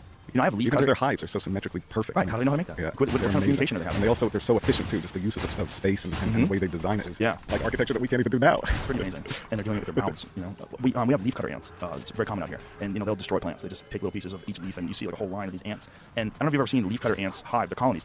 They have these incredibly complex systems that they build in the ground. And the way we found out about these things is by, unfortunately, flooding them with cement. So they'll flood these bee things, these ant colonies, these leaf cutter ants, these whatever they would call these hives or whatever they call it, and then they dig it all out. And when they dig it all out after it's covered with cement, they get to see how insanely complex these structures are. So they have these little pods that they have, these areas that they have designated where they build these holes, so they dig in and they remove all the dirt, and these long tunnels, and they even have ventilation systems where some of the leaves will ferment. So they have leaves that are slowly decaying and fermenting, and they build them so that these leaves have access to oxygen. They have no idea how these leaf cutter ants are communicating, how they know how to do this, how they figure this out, and how they consistently do this all over the world. Like, look how enormous this structure is that they're digging out. And this is all because they filled the entire thing up with concrete. So here's they're pouring this concrete. So there you see leaf cutter ants. You see the surface area. And then they slowly dump this concrete in there, which is like a fucking genocide of leaf cutter ants. Unfortunately, it's the only way they can find this out. And then once they do that, once they've done it, then they allow it to harden, and then they slowly dig it out. It takes a long time. But the result is this knowledge of this insane insect that has these complex structures. That is crazy. It's amazing. Yeah. Because if you think of how tiny an ant is and how big that is, that's akin to like Manhattan. Like, what the fuck are they doing? More. Yeah, it's amazing. And how? What's going on? Like, how do they know how to do this? How do they know how to do this in Africa? And they also know how to do this in Texas. How do they know how to do this? Yeah, it's what's going on? unbelievable. Yep. It's crazy. Yep. Never underestimate anything, anybody. Yeah, but it also makes you wonder, like, what is being stored in the genes, and what do we have, and what kind of information do we have in our genes that's inherent to the species? That's just like a part of you as a human being that's in there. Maybe that is like one of the reasons why people are naturally afraid of snakes. A lot of people are naturally afraid of monsters, scary things. Hardwired. Yeah, hardwired for that. Yeah, because like kids aren't necessarily born afraid of car accidents. Car accidents are much more likely to kill you than a monster. Right. But kids are terrified of monsters. Right. But what's a monster from? Well, it's probably our genetic memory of cats, of big cats that want to kill us. Yep. In the dark, right? Monsters are always in the dark. Yep. Cats are nocturnal. Yep. They have big teeth. They're scary. They hide and wait for you. Well, that's why people are wired to feel really, uncomfortable when they're standing on stage and have to speak publicly. It's like the number one fear. And the reason is because the hard wiring is, when we were on an elevated platform with lots of eyeballs looking up at us, those were predators, those were lions or other tribes or whatever it was. So we had to be fearful. So it's hardwired. So people, when they stand on stage, they're not at risk of getting eaten by a lion, but they still have those really uncomfortable feelings. Well, I've been told that it's because you're being judged, like you did something wrong. So, but I think it's more deeply rooted than that. Because if you're on an elevated platform and you have lots of eyeballs on you, you're an easy target. But it's not always elevated. Like sometimes people don't like speaking in front of people that are the same level. I think. But it's just lots of eyeballs. Yes, lots of eyeballs. I think you're being judged, and most of the time, I think in tribal cultures, if you were being judged, you'd probably done something wrong, and you were probably being tried. It's probably a combination. Because earlier, before that, right? When probably a lot of factors. Yeah. It's very interesting, like how the mind works, and how many complex layers are in there, how anxiety works, how fears work, how people can trick themselves into thinking the worst case scenario is definitely going to happen. Which is part of the survival mechanism. Yes, it's the ability to anticipate danger. But you can change that part of your brain. Yes. You can slowly, the way your friends slowly build a resistance to be able to go into the cold plunge, you can do the exact same thing with any fear that you have. Yes, and people that don't have any experience with scary things, everything's scary. You don't have any experience with adversity, any experience with overcoming things, any experience with doing things and getting nervous. Yeah, you're too sheltered, you're fucked. Yeah. And that's the one thing that everybody's terrified of, their children being too sheltered. Yes. We all know children that are too sheltered and that don't try dangerous things or scary things, things that make them nervous. Oh, those kids are fucked when they go out into the real world. Yeah. You haven't prepared them properly. Yeah. It's a tricky balance. Because I was alone a lot as a kid, and that also was really difficult. And dangerous. Yeah, that's the other thing. Like you never but free range children. Yeah, but you learn a lot. You do learn survival. If you live. When I would get mugged when I was a kid, I didn't have a dad growing up in Brooklyn, but I would see like a man across the street, and I'd have like 5 kids mugging me. I'd be like, Dad, and they would like run away because they were like 13. I was like 6. So I learned quickly how to get out of bad situations. Yeah. How many times did you get mugged? A couple, 3, something like that. Yeah. It wasn't a big deal then. Right, but if you do survive those situations, you gain what they call street smarts. Yes. Yeah. And you learn, and you adapt, and you learn quickly. You also learn that human beings are not always nice. There's a lot of human beings that are not nice. Yeah, well, in certain situations. Yeah. But you also find human beings that are not nice and can make them nice quickly if you know how to be calm and give the right energy. And sometimes. I had after a skydiving trip, I broke my foot and I was walking around with a boot on. And I was walking around Paris, and I saw a guy driving a truck and a bicycle delivery guy were in a heated argument, and the guy with the bicycle had his bike lock in his hand, and they were about to beat the hell out of each other. And I just walked into the middle of them and I said, "Pense un think of a card in French." And they both looked at me like, "Who is this weirdo?" And suddenly the fight was diffused. You just diffused with a card trick? Well, I didn't get to the card trick part, but just there's a guy here, and they're both heated up. Like if one goes against me, then it's two, so it kind of diffuse it. But I have diffused fights with card tricks many times. Really? Yes. How have you done that? Well, I see people like about to fight like in Union Square, and I just walk right in the middle. I'm like, "Here, let me show you a card trick," because I'm not there out of it, and they're so confused, and then I do magic, and then it's over. Well, I think also a lot of times when people are involved in an altercation, they're looking for a way out, and they don't know how to get out of it. And so if you disrupt that, like, now's a new thing to concentrate on. Yes. It alleviates some of the tension. That's right. And then by the time you're done, it's already over. Yeah, that's hilarious. So did you start out doing that street magic? Is that when you first started doing magic? I mean, I was doing magic since I was like 5 years old, so I would do really simple mathematical tricks. But then I started to learn more and more, and then I was a magic nerd at the age of 10. And then I would kind of just walk around like practice shuffling cards and stuff like that. And we moved back into the city. One time I was doing a one-handed shuffle, and a bunch of guys that were working at the parking garage saw me doing the shuffle, and they thought it was amazing. It's like, and they came over and I started doing magic, and their reactions were amazing. And that's kind of when I realized, magic's pretty amazing to perform. Because before that, I only performed for a couple of friends. Luckily, because kids are a tough audience for a magician. And so whenever I'm teaching the young kid magic, I say do it to your friends' parents, not to your friends, not at school. Because one bad experience, and you don't want to ever do magic again. Right. But parents and their friends are going to be a nice audience. That's really nice. Back then, how would you learn how to do, say, card tricks? Back then, all you had was books, which was amazing. And you would read books and read this trick, and then you would learn it step by step, and then you would do it, and then you do it, and then you do it, and when you did it 1,000 times, it starts to become like your own thing. And then you might change something about it, and then you really make it your own. And then to this day, they're still evolving. Like whenever I do magic, I'm still thinking and processing and adding little tweaks, so it doesn't stop. Yeah. Magicians are notoriously secretive about their methods. So, like, how much did they teach you in books? Books in magic have a lot, but the good stuff is hard to come across. It's not in books. How old are the books? Like, what's the oldest the first one was like, I think it was called Discovery of Witchcraft from like 1584 or something like that. And a guy wrote all these secrets of methods that like witches were using, and they were being burned alive. So he's like, here, this is how they're doing it. It's tricks. You got to stop killing the witches. And then they destroyed all the copies of that book, but some survived. And that book has incredible secrets that I've done on my TV shows. Like there's one where you take a dead fly and bring it back to life. That's written up from 1584. Wow. I believe it's 1584. That was one of the interesting things that I read about the invention of the printing press. That once they started making books, some of the first books were about how to spot witches. Like I was thinking that, back then it must have been amazing because now all of a sudden people could like write down all this knowledge and people could learn. Like, nope, some of the first books, like the most popular books, are like how to spot a witch. And there was a lot of, I guess, well, like who was the first person to figure out card tricks? Is there like a fucking originator? I would assume, like, there's a book written by a guy who called himself Erdnase, the expert at the card table, and he had so many secrets in this book that are so relevant to all of the magic that any card magician does to this day. And he was using it mostly for cheating, or to explain how people were cheating. Yeah, because they would, right. Poker games. Yes, Yeah. and to this day, but when you're a cheat at cards, you have to work on 3 moves and be flawless, because you cannot get busted. So if you're a card cheat and you get busted, you're going to get your hands broken or worse, right? So these guys that were card cheats, their moves are technically perfect. I remember I was with a guy named Doc, and he was surrounded by a bunch of magicians, and he just did a cut the deck, complete the cut, switched the whole deck, and none of us could see it. None of us could see the deck being switched out. It was invisible. And now magicians will work on thousands of moves, right? So they don't have the time put in to be as flawless as this guy, but this guy needs it to survive, whereas magicians using it to entertain, so you have margin for error, right? But these card cheats, their precision is, it doesn't even make sense. There's moves that you see that you just can't rationalize and you can't explain how they're done. Really? Yeah. Now, how does one do a cut the deck cheat? Switches the whole deck. So if it was a red deck right here, he cuts the deck in half, completes it, and it's a blue deck. And you cannot see it happen. And he's doing it with one hand? One-handed.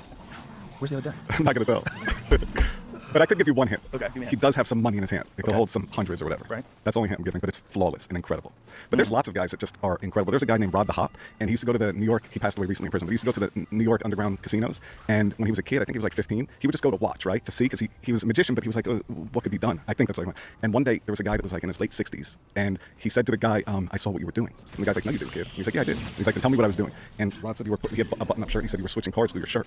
And the guy's like, well, how do you know that, because it's invisible? And he said, well, I'm a magician. He said, you're not a magician anymore. And he taught Rod the Hop how to cheat. And from that day on, Rod the Hop became one of the best cheats ever. And then he went to prison because he had a card. I met him before he went to prison. And he had a little device that he would put into all the slot machines, and they'd all pay out $9,000. And eventually the casinos got wind of it, because like, why is every machine paying out $9,000 here, then this? And so they put him in prison, and he passed away. But that guy's chops were, every magician that ever saw him, which is rare. He didn't mix with a lot of guys, but he mixed with a few, all blown away beyond. And it's just simply practicing something to the point where your hands are moving so quickly and so smoothly. And is it misdirection as well? No, you could be burned. You could have cameras up. You could do no. These moves are invisible. Wow. Yeah. How does one make a move invisible? I mean, is it just repetition or understanding what to do to make it invisible? I mean, I'll show you a move that's just invisible. Okay. And it's just a move though. So I mean, all you have to do is, if you want to take a card, and that's invisible. Like, no matter what you do, you can't see it. So, but it's just a simple move. It's just you take a card and then you take the, but that's invisible. But that's used in magic. So for people that are just listening, you had a card that was a heart, and then you flipped it over to a spade. But that's see that again. So you just take a card, you do like that, and then you do that, and then it's there. What the fuck? Yeah, but what I'm saying is that's used by magicians. But imagine this beyond in a whole other way that you cannot see anything. My friend, I can't see anything. But my friend has been working on a move for years and years that he's never going to use, that only I think one other person besides him in the world can do. And he was written up by every magician, not every magician, but lots of magicians were really upset, saying that move is impossible. There's no way to do it, because I watched it with my own eyes many times, and as soon as I pulled out my camera, I was like, can I film it? He put the cards away. I never saw it again. Really? Can we film that? Can we film you doing that so we can play it back in slow motion? You just doing that? Yeah, I will. Right now? In a little bit. In a little bit. Jamie, what's this little bit shit? What's he doing? Jamie's got 2 cameras on you now. He's hip to it. Oh, I see. You couldn't see it. Yeah, I'll do it. I'll do it in a bit then. Okay. Yeah. Why in a bit? Well, sure. Okay. But it's just a move. Okay, hold on a second. It's actually my favorite move though. But it's just this. You take a card and you take the card and do that. It's just a move. Do it again? Yeah, but actually, you take a move, you do that, you do like that. It's just a move.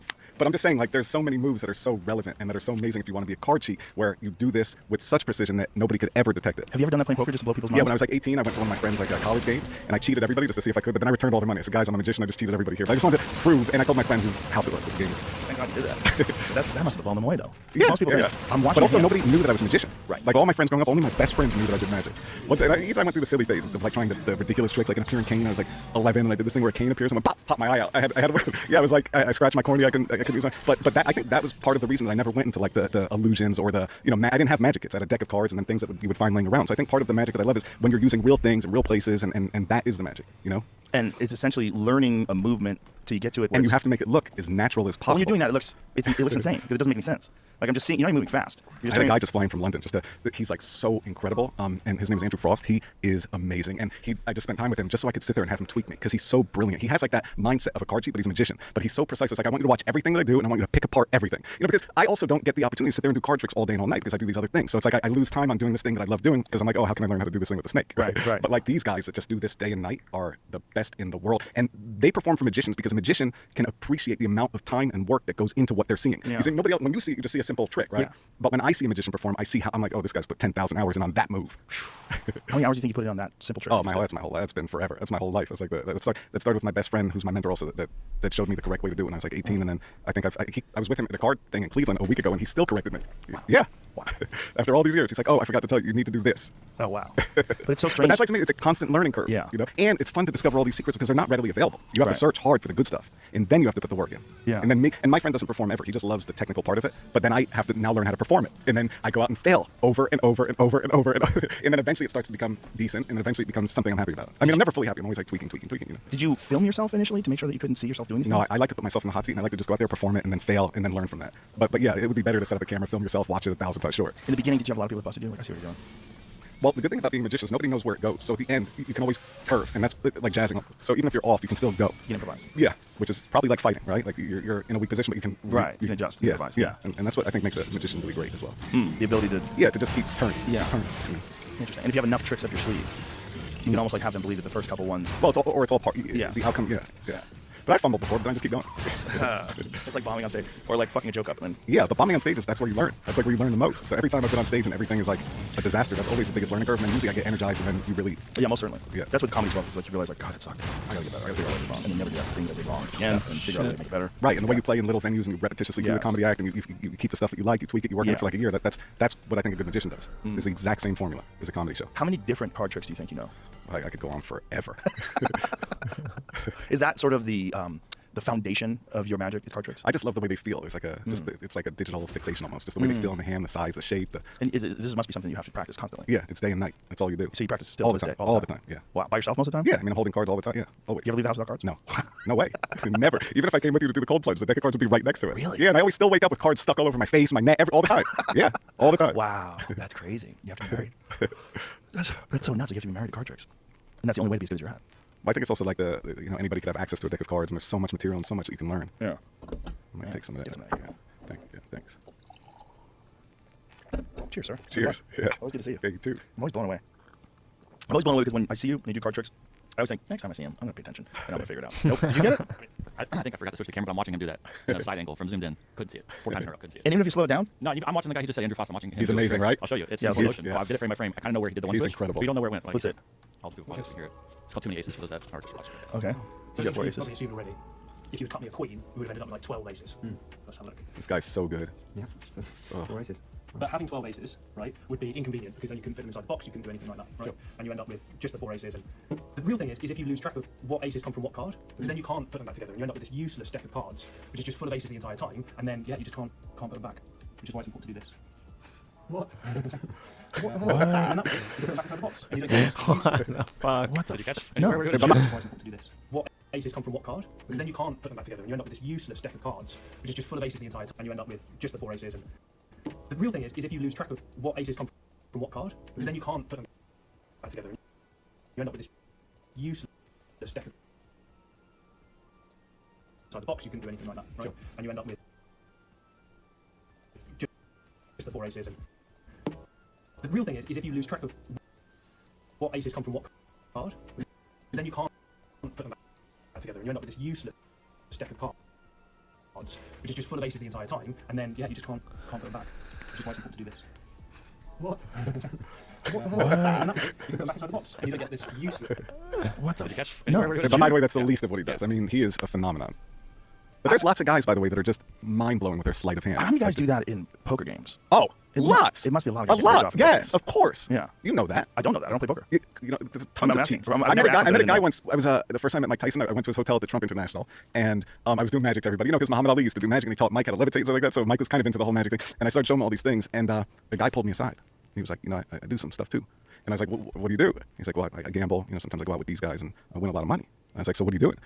And he said that when they're playing in New York, he would go to all the delis near where they were playing, and he would take the decks of cards that they sell at the deli, and he would swap them for identical decks of cards that were all completely marked but invisible. So now he would go into the game, let's say on Upper Park Avenue, and as they were about to play, he'd say, wait, I don't trust the house deck. Can you get new decks? And the person whose house it was would call one of the local delis, and the delis would come up with a bunch of decks, and now all of the decks that were sealed and everything, they would crack them open, put them into play, and he knew every card. Oh my god. Yeah. Now how does But that, someone... by the way, and that's not even a sleight of hand version of cheating. But think about a guy that's doing crazy sleight of hand. Right. Now how does one how are cards marked? There's a million ways. There's even something you can do with a red back card that's called daub, where you put some sort of like a red waxy thing that's almost invisible. But if you have a contact lens over the pupil that has a little red spot in the middle, you can see it better. But there's I know, but there's lots of ways to mark decks. I mean, I'm not going to get into those, but there is a lot of easy ways to mark a deck. I'll show you after. Okay. I have some. How come you want to get into it now? I'll get trouble. Yeah. No, Also, no. oh, by other magicians? Oh yeah. I understand. Yeah. Okay, And I so- worked for 2 years on a system. So these decks have a system that's amazing. Can I see that? Yeah. That was kind of like as a kid, I had one deck of cards, and when I would drop it on the subway, I'd have to pick it up, and I would have like it doesn't feel right, and I would carry it everywhere for years. And my dream was to one day have unlimited decks, and then when I started to make my own decks, that was kind of like highlight. You make your own decks of cards? Yeah. Are these yours? Yeah. Are these marked? These ones are mine that I have in my show in Vegas, so I put my name on it so they keep it. And Are these marked? Yeah, those ones are. But by the way, I never use it in Magic. I just like it. I just like to work, because when I was young, I would go to the Magic store, Tannins, and we couldn't afford the marked decks, of course, but they looked really special. It was called Magic See Through the Card deck, and they were so expensive. So I started selling my decks of cards that I worked diligently on the system for years, and magicians would have them and not know that they were even marked. And then I would see magicians, I'd say, oh, hold up the card, and I would tell them what it was. So this is a marked deck right here. Yeah. Can I open this? Yeah. Okay. And if I open You this... want me to open this? Here, I can open it. No, I don't trust you. I don't trust you. I'm fucking gonna swap it out for something else. Oh, that's a good way. Yeah, that'll do. I trust this motherfucker.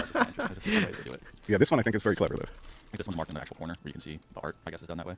Oh, the number two. Yeah. Oh, I don't like it though, because those decks, I don't like if you leave them behind, they can see that there's something. This has contact lens one, so when you put the lens on, you can like see it. Oh, Yeah, exactly. wow. Luminous. Jamie, you're so good I at didn't know finding that. everything. He's a wizard. I think a lot of card cheats are going to be really angry at me, by You the think so? way. Well, card cheats, they're dirty people. They should be angry.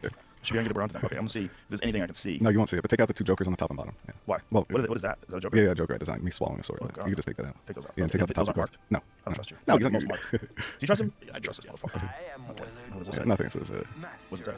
well, it reads. real? No, but then turn it upside down. What does that say? Magic. Yeah, Oh, yeah, I see. yeah. Okay, so this is marked. Yep. But if you show it to me that way, I can see it. But if you hold it up the other way, then I can't. Glasses. There's no way I can see this. I need to study this shit. Think I can figure it out, Jamie? I mean, you have to know what he did. It's marked. Well, I feel like there's a way I can like stare at it long enough. No, you're not. See No way. something's off. Nope, you're not gonna get it. No way Nope. for Waldo? You know what it was? Yeah, you're not gonna get it. No way. Not? No chance. Zero chance. Yeah, No. I don't see jack shit. But the way you can really look is you wait a put. minute. I no, see you- that the bottom is different. Nope. But the way you look at it is if you put two cards side by side, because otherwise you can't tell. Okay. I'm putting two cards side by side here. What do I notice that's different? By the way, even from here, I can see like the top card. This one here? Yep, even from here. Yeah, you're not gonna. No. So you could tell just by looking Yep. at like what is this right here? Two of spades. Jesus Christ. How? And if you brought this to Vegas, any competent dealer would recognize that that's a mark card? Or no? I don't think so. We No, need the because I brought it dealers. to Steve Forty, who's like the best card cheating magician. recognize it? He said it was a very advanced and really good system. What's this one?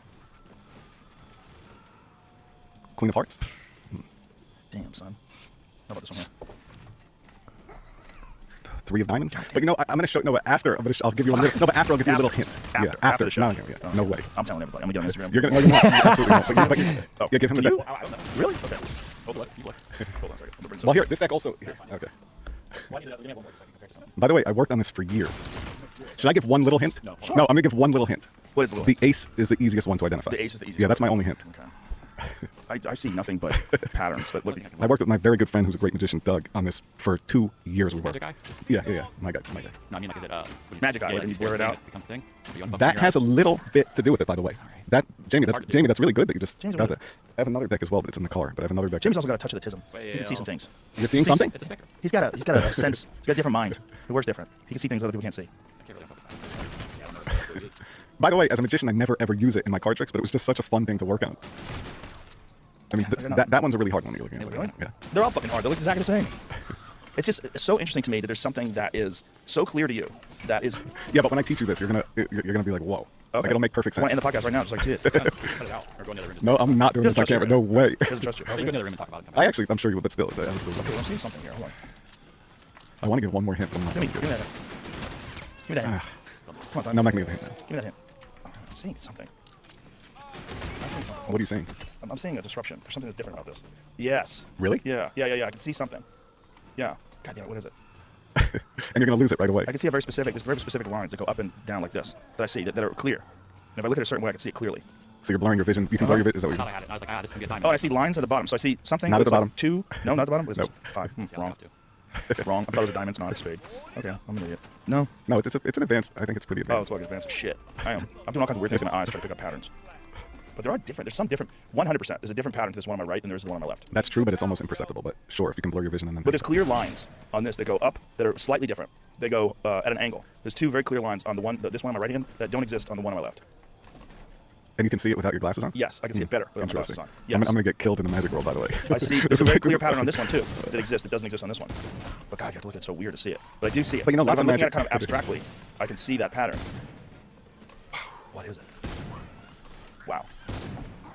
Lots of magic is like logic puzzles, so it's like you have to break something apart in every single possible direction to figure out a solution. Guys, it just makes me so. I mean, I don't play cards, but if I did, I'd be so uncomfortable. Because I'd be like, how do I know? How do I know that I'm not getting fucking robbed? There's a lot of guys that cheat. I would imagine. Yeah. Do you think, like in a lot of these high-level poker games, sure. where you get a lot of dorks that Yeah. have a lot of money and they Of don't want to course, be high of course, rollers? yes. And they get robbed by people. Come on. I mean, you've heard about this. There's Oh, yeah. people that get in Yeah. trouble for it all the time. Yeah. Didn't Phil Ivey go to a casino and he found a flaw in the way the cards were printed that nobody could see? And I heard something like that, and and they made didn't want- millions of dollars, and they they- wanted to take the money back. Well, how could they say that, though? He didn't do anything wrong. Just because he saw something? That seems insane. Did he tell people? Is that what it is? He didn't say anything. So how the fuck do they know? They said that he was able to detect a slight misprint where the pattern was slightly off. He could detect it and then use it to play. God, your vision must be so important for a player like that. Like if you have like if you're Yeah, but I think you slowly can getting adjust. No, I back think you can generation. adjust. I think you can adjust. I think you can solve around it. Yeah, but I mean, as your vision goes shitty, as you get older, like it would be harder and harder, right? Yeah. You'd have to get contact. Sure. Yeah. The show is boring as fuck because I am just staring at cards. I'm never gonna figure it out. But I do detect that there's something going on. I can see when I blur my eyes. I can see that there's discernible patterns that are in certain cards that aren't in other cards. If I do teach it to you, you cannot. I won't tell anybody expect except it. Brian Callen. He tells everybody. No, I'm just kidding. No, I won't. I promise. I'll tell Jamie. Yeah, no, I'm gonna teach both of you. I'm not gonna isolate Jamie's Jamie. the fault. He's not gonna tell anybody. Plus, Jamie will figure it out anyway. Like he'll find the secrets. Yeah, yeah. You think so? Yeah. Jamie can find anything. So if you didn't have a podcast to... No, he'd find it. Yeah, he would find it. Yes, I'm sure. Interesting. I definitely see differences in the lines when you look at it a specific way. I just don't know what I'm looking for or what I'm saying. By the way, the deck is called the White Lions. Ooh, why is that? Oh, the white lines in here? Don't miss Nope, it. nothing to do with it. Just on the box. Yeah. Anyway, What does that have to do with I'm not anything? telling That's you. the misdirection. It has nothing to do with lines. Oh, wrong you are. Well, we'll discuss it later. I'm not going to discuss it now. Looking for a line in here now. No, you're not going to see a lion. What am I going to say? How many This different... coffee is good, by the way. Black Rifle. How many different kinds of mark cards are there? There's so many. Yeah? Yeah. But those are used by cheats, Right. Not really by magicians. They're not necessary in Magic. God, how does someone know? If you're a person who's like, I enjoy playing cards, like you're going to get fucking robbed, But right? there's also people that can mark the deck as they play. Oh? Of course. How? I'm not telling you. Oh, come on. No, I can't. But there's people that, as they're playing, they mark the whole deck, but it's imperceptible. I believe you, but I don't want to. You know what I'm saying? Like, I do believe you because I've seen you do things I can't believe you're doing, and you're just doing them right in front of me. But there's... But these guys that cheat, it's very different because they work on 3 moves for years and years and years, and they are flawless. So if you're in a, like, just That's a why I said local about that guy, card- Andrew Frost, his technique and the stuff that he's doing, I think it's card cheat level. Right, and he's doing it on camera. And he's Yeah. doing it where you're like zooming in, slowing it down. You still can't see it. Yeah, and it's way better in person. Oh, I can imagine. But it's just... It seems like I would never want to play cards with people. 'Cause I get fucked. Like, unless I was Yeah, like you this, don't. covering Yeah, my cards like a fucking... yeah, there's no way to tell. No way. And a good cheat won't win. Oh, like a pool hustler. You'll have that person win. Oh. Yeah, good cheat's not going to win. Oh. They'll lose every time. Like, oh, that guy's a bad player. Let's have him again. Interesting. Like a pool hustler. Yeah. You lose a little bit, and then... No, you always lose. You miss once in a while, you win, but that guy wins. Oh, so that guy's your partner. Yeah. Interesting. So how does anybody not suspect him? Well, he wins just enough. You know, it's not like an obvious thing. Like a pool hustler. Yeah, in Vegas, behind every table, says you have the right to refuse anybody for any reason. Because if they suspect that you're cheating somehow, they just boot you. Well, Vegas would do that even if you're not cheating. No, even if you make 2 small bets and then 1 big bet, they're like, oh, watch that guy. Really? Yeah, of course. Maybe he's a psycho. I'm just like, I feel like a big bet's going on. Yeah, but they don't need that. They need time. They need people who are going to play long and steady because that's how they make their money. Dana White is a crazy blackjack player. Like crazy. Like, last time I saw him, we left. It was like 2 o'clock in the morning. He was down $600,000 playing blackjack. He won all back and won $600,000. Wow. He played till like 6 o'clock in the morning. Yeah, if you have the backing, like if you can back yourself over and over, then that also helps. Meaning if you're not afraid to lose a certain amount of money because you know that you can keep backing yourself, that's a big advantage. But he's busted. He's gone. He's lost millions. Yeah, I'm sure. But won millions as well. Yeah. But he's a real junkie. It's wild to watch. Is it crazy what they get in their eyes? It's so terrifying. But you like, see the numbers, like, oh my god, this is so much money. Like, what are you doing? But This you is have so to play. You insane. have to play as though there's no money. You have to play the exact way you would play if you were playing for free. I guess. Yeah, Yeah. you have to. Well, I guess when you're as rich as he is as well, like you really have to play for a lot of money just to get that juice, to feel it. Like for $50 for him is nothing. Doesn't mean Yeah. He has to play for 50,000. 50,000 hands, like this is real money. Now we're playing real money. And then when he wins, he's probably still like, oh, that wasn't enough. You know, football player Taylor Lewin was with him, and Taylor, he listens to Dana, and Dana like bet for him, and we were talking about it. We went to Shane Gillis' comedy show, and then afterwards, it's like, we're gonna go bet with Dana White, we're gonna go gamble. I'm like, oh my god, I'm going, let's go. I want to see this. These guys are psychos, and I always knew that Dana bet crazy numbers. So we went down there, and he was down $120,000 in the first 5 minutes. I was like, oh, it was the anxiety. You're sitting there watching it, you're fucking freaking out, and then he won, and he was up 60,000. He quit. So I think he won like 65,000 or something like that. But it's just like watching him down $120,000 in 5 minutes. It's like, oh my god, my hands are clammy. I'm like, fuck this. This is so crazy.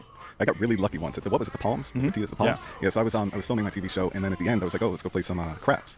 And they had a bet on the craps table, which was called the fire bet. And you have to open and close each number before you crap out, right? I don't know how to play craps. So you have to hit like a 4, and you have to close a 4 before you get a 7, then you have to hit a 5, and close a 5, and a 6, and an 8, and a 9, and a 10 before you throw a 7. So it's very unlikely that you're going to do that with all of those numbers. So it's a great bet for the casino because nobody ever hits it. Right. And I was playing at the low stakes table, throwing the dice, but I said, oh, can I throw dice? And they were like, no.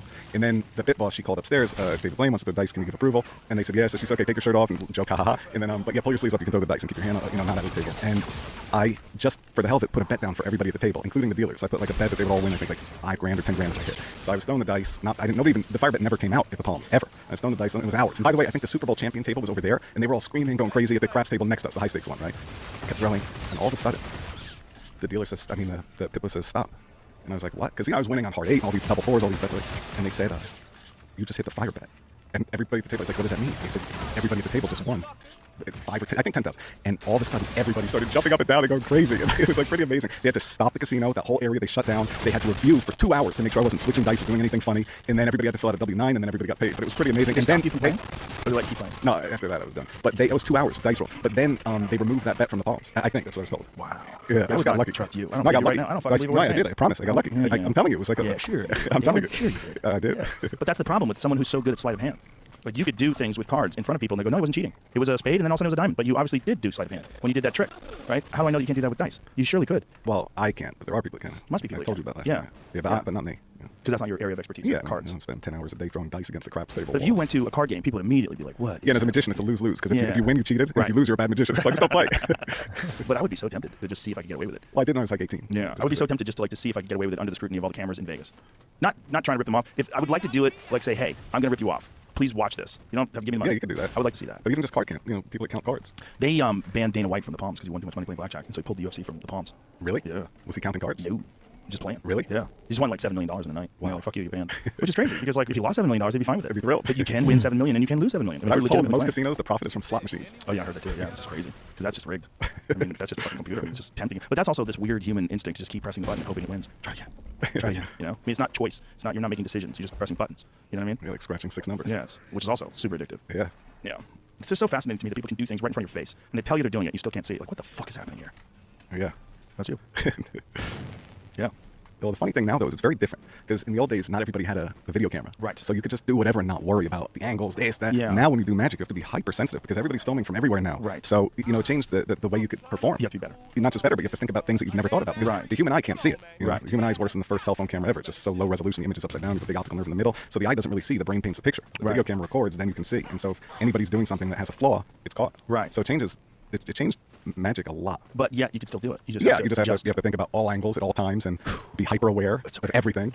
From behind, from here, to here, anything. What you do is so interesting because you do that and then you do things like kissing cobras, which is like there's no trick there. That is not a trick. That is learning. But learning from an expert that does it Yes. over and over. So Yeah. there is a technique to it. I'm just on a rush. Yeah, but it's not a trick. Like you fucking kissed a cobra. It's not a rubber cobra. It's not, you know what I'm saying? Like, Two, by the way. Yikes. 2 different ones. Yeah. Listen, David, it's always a thrill to talk to you. You're a fucking amazing person. And, what you do is so fascinating to me. I don't want to learn it, but I'm so blown away. I want to end this podcast because I want you to show me how to count cards. and tell me, when does this show come out? Well, the National Geographic, Yes. I think it's in like 6 months or something. We're still filming episodes. Nothing's been kissing the cobra anymore, hopefully. And yeah, I think it's interesting. Well, just the clips you showed me are amazing.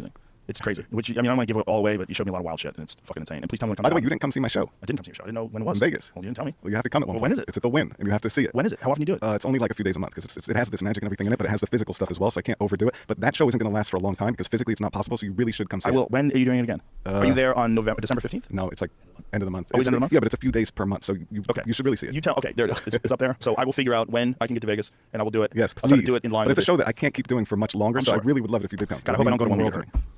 It's very possible. I don't want that. No, but I don't like yeah, I it. know, but that's the part. That's the stuff that keeps I will me come. sick. We'll figure it out, and I will come. Okay, so Thank then we'll discuss this. Okay, all right. All right, Thank you, brother. Appreciate you very much. Thank you. Bye, buddy. All right, bye, buddy.